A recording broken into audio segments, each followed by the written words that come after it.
Самого распузима,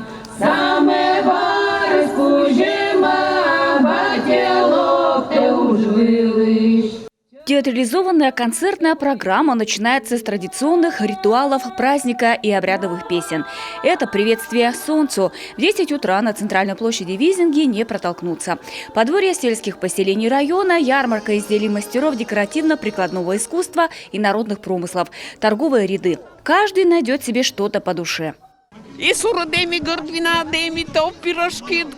И брага имеется, и вино красное, пирожки традиционные, а блинов в море. Чем хотите, тем и угощайтесь. Все есть. Сысольские вязальщицы очень любят вязать узорами варежки и носки. Вот такие они красивые. Бабушки сами на прялках изготавливают пряжу и вяжут, а узоры как в 19 веке еще.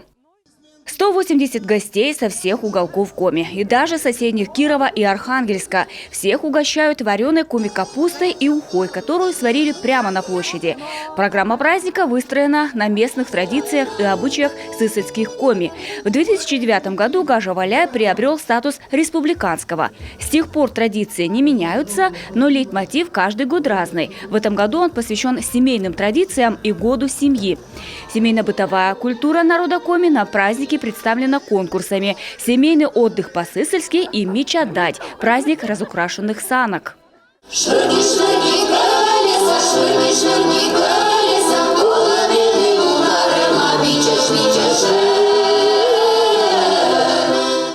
А после завершения народных гуляний творческая лаборатория «Огни родного очага». В формате живого общения участники обмениваются опытом работы по сохранению и развитию традиционной народной культуры. И если в Визинге солнцу уже поклонились, то во всей республике только готовятся провожать зиму и встречать весну. Сегодня началась масленичная неделя. Будут и пляски, и пироги, и, конечно, символы весеннего солнца – блины. Каждый день масленичной недели имеет свое название и разные приметы и обряды.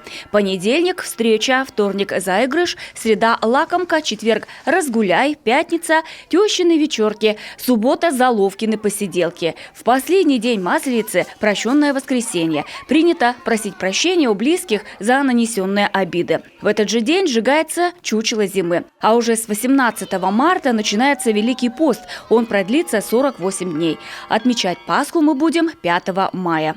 Анастасия Тюрина, Анастасия Михайлова, Иван Богомолов, Алексей Паршуков, телеканал Юрган.